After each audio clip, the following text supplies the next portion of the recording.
Kidney বেয়া হোৱাৰ পূৰ্বে শৰীৰে লাভ কৰে 6টা সংকেত।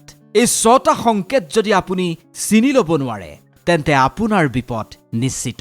নমস্কাৰ প্ৰিয় দৰ্শক, স্বাস্থ্য সাধনাৰ এটা নতুন ভিডিঅ'লৈ সকলোকে স্বাগতম জনাইছো। আজি আমি কথা পাতিম কিডনিৰ বিষয়ে। কিডনি বেয়া হোৱাৰ পূৰ্বে মানুহে এনেকুৱা 6টা সংকেত লাভ কৰে, যি 6টা সংকেতৰ বিষয়ে যদি আপুনি কেনেবাকৈ নজনাকৈ থাকে তেন্তে আপোনাৰ কিন্তু বিপদ একেবাৰে নিশ্চিত। কিডনিয়ে আমাৰ শৰীৰটোত কেনেকৈ কাম কৰে, কিডনি যদি বেয়া হৈ যায় তেন্তে আমাৰ শৰীৰটোৰ কি ক্ষতি হ'ব পাৰে, এই সকলো আজি আপুনি জানিব পাৰিব। আজি আপোনাক আমি ক'ম কিডনিৰ কিছু নজনা ৰহস্যৰ বিষয়ে, যিবোৰ জানিলে আপুনি হতবাক হৈ পৰিব। আজি আমি উল্লেখ কৰা ধৰণেৰে যদি আপুনি কিডনিটোৰ যতন লয় তেন্তে নিশ্চিতভাৱে আপুনি মৃত্যুৰ পৰা বাচি থাকিব পাৰিব, যন্ত্ৰণাৰ পৰা বাচি থাকিব পাৰিব। কাৰণ কিডনি বেয়া হোৱা মানে আপুনি ভয়ংকৰ বিপদৰ সন্মুখীন হ'বলগীয়া হ'ব পাৰে। গতিকে কিছুমান সংকেত আজি আপুনি চিনি লওক। যদি আপোনাৰ গাটো তেনেকুৱা ধৰণৰ সংকেতে দেখা দিছে তেন্তে আপুনি কিন্তু শীঘ্ৰেই চিকিৎসকৰ কাষ চপাটো দৰকাৰ। কিডনি সম্পূৰ্ণৰূপে বেয়া হোৱাৰ পূৰ্বে ইয়াৰ যদি আপুনি কেইটামান সংকেত জানি লয় তেন্তে শৰীৰৰ বাবে যথেষ্ট লাভ হ'ব।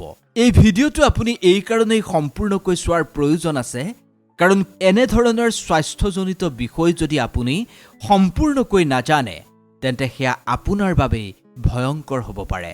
যদি ভিডিঅ'টোত আপুনি ক্লিক কৰিছে তেন্তে সম্পূৰ্ণকৈ চাওক, আধাতে ভিডিঅ'টো নেৰিব, কাৰণ এয়া আপোনাৰ স্বাস্থ্যৰ সৈতে জড়িত এটা গুৰুত্বপূৰ্ণ কথা। কথাখিনি জনাৰ পূৰ্বে আপুনি যদি আমাৰ চেনেলটোত নতুন তেন্তে অনুগ্ৰহ কৰি আমাৰ এই স্বাস্থ্য সাধনা চেনেলটো ছাবস্ক্ৰাইব কৰিব আৰু এনেকুৱা ধৰণৰ স্বাস্থ্য সম্বন্ধীয় ভিডিঅ' পোনপ্ৰথমে পাবৰ বাবে কাষতে থকা বেল আইকনটো প্ৰেছ কৰিবলৈ একেবাৰে নাপাহৰিব। আমাৰ শাৰীৰিক প্ৰণালীত কিছুমান পৰিৱৰ্তন দেখিলে আমি জানি যাওঁ যে আমাৰ কিবা এটা খেলিমেলি হৈ আছে। যদি আপুনি উশাহ নিশাহত প্ৰব্লেম পাইছে তেন্তে সেয়া নিশ্চিতভাৱে আপোনাৰ হৃদয়জনিত হাওঁফাওঁজনিত সমস্যা হ'ব পাৰে। মানৱ শৰীৰৰ মুখ্য অংগবোৰৰ ভিতৰত কিডনিও হৈছে অন্যতম। এই কিডনি যেতিয়া বেয়া হয় বা বেয়া হ'বলৈ যেতিয়া আৰম্ভ হয়, বহু মানুহেই ইয়াৰ বিষয়ে অনুমান কৰিব নোৱাৰে বা নাজানে, সজাগতা নাই, যাৰ বাবে যেতিয়া মানুহজনে গম পায়গৈ তেতিয়ালৈ বহু পলম হৈ যায়।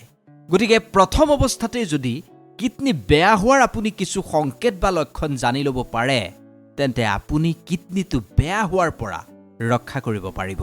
অন্যথা ডায়েলিচিছ বা কিডনি ট্ৰান্সপ্লাণ্টৰ বিকল্প আপোনাৰ হাতত আৰু একো নাথাকিব। বৰ্তমান সময়ত কিডনি ৰোগীৰ সংখ্যা ইমান বেছি বাঢ়ি গৈছে সেয়া আপুনি কল্পনাই কৰিব নোৱাৰে। সেইবাবেই কিডনিটো ভালে ৰাখিবৰ কাৰণে আপুনি কিছুমান কথা জানি লোৱাটো অত্যন্ত দৰকাৰ। কোনটো সময়ত আপুনি চিকিৎসকৰ কাষ চাপিব লাগিব সেই কথাটো জনাটো খুবেই গুৰুত্বপূৰ্ণ। কিডনিৰ কাম হৈছে আপোনাৰ শৰীৰত থকা ৰক্ত পৰিষ্কাৰ কৰি বিভিন্ন স্থানলৈ প্ৰেৰণ কৰা আৰু আপোনাৰ শৰীৰৰ বেয়াবোৰ বাহিৰলৈ উলিয়াই দিয়া। যেতিয়াই কিডনিটোৱে এইখিনি কৰিব নোৱাৰে তেতিয়াই কিডনিটো ডেমেজ হোৱা বা বেয়া হোৱা বুলি কোৱা হয়। বহু মানুহে নাজানে কিডনিটো ভালেই আছেনে বেয়া হৈ আছে, কাৰণ এটা কিডনিও যদি ভাল হৈ থাকে তেন্তে শৰীৰৰ আন আন কাৰ্যবিলাক চলি থাকে। সেইকাৰণেই দুয়োটা কিডনি যেতিয়ালৈকে বেয়া হৈ নাযায় তেতিয়ালৈকে মানুহজনে ধৰিবই নোৱাৰে তেওঁৰ যে এটা কিডনি বেয়া হৈ গৈছে। কাৰণ দুয়োটা কিডনিয়ে কাম কৰা বন্ধ কৰিলেহে এজন মানুহে জানিব পাৰে বা গম পায়। এয়া সজাগতাৰ অভাৱ, আৰু যেতিয়া জানি যায়, মই পূৰ্বেই কৈছোঁ, তেতিয়ালৈ বহু পলম হৈ যায়। ডাঙৰ বিড়ম্বনাটো কি জানেনে?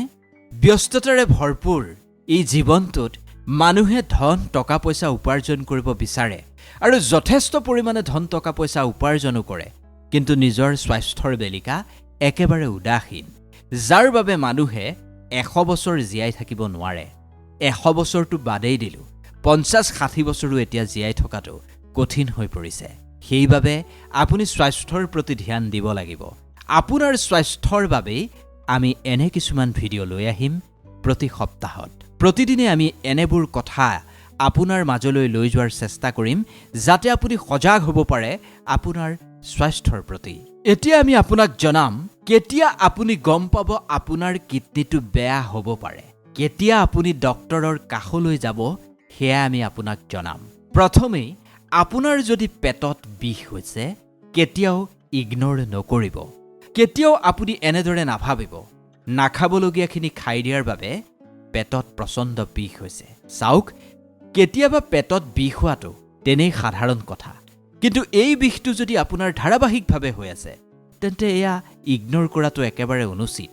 গেষ্ট্ৰিক বুলি ভাবি ফাৰ্মাচীৰ পৰা টেবলেট আনি খাই এই বেমাৰটো আপুনি পুহি নাৰাখিব।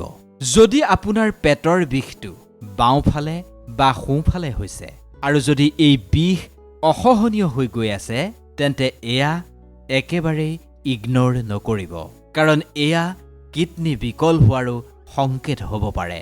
যেতিয়াই কিডনীটোৱে বেয়াখিনি বাহিৰলৈ উলিয়াব নোৱাৰে তেতিয়াই গোটেই বেয়াখিনি কিডনীটোৰ কাষতেই জমা হৈ যায়, যাৰ বাবে হঠাৎ কিডনী থকা স্থানত বিষ হোৱা আৰম্ভ হয়। সেইবাবে এয়া গেছৰ বিষ বুলি ভুল নকৰিব। ইয়াৰ দ্বিতীয়টো লক্ষণ হৈছে হাত ভৰি ফুলা। ৰঙচুৱা হৈ হাত ভৰি ফুলাটো ইমান সাধাৰণ ঘটনা নহয়। প্ৰায়ে দেখা যায় মানুহৰ হাত ভৰি ফুলে, কিন্তু মানুহে ইগনৰ কৰে। বহু ক্ষেত্ৰত কিডনী বেয়া হোৱাৰ পূৰ্বে ভৰি দুখন ফুলিবলৈ আৰম্ভ কৰে। কিডনীত যেতিয়া লেতেৰাখিনি জমা হয় তেতিয়া কিডনীয়ে ভালদৰে কাম কৰিব নোৱাৰা হয়।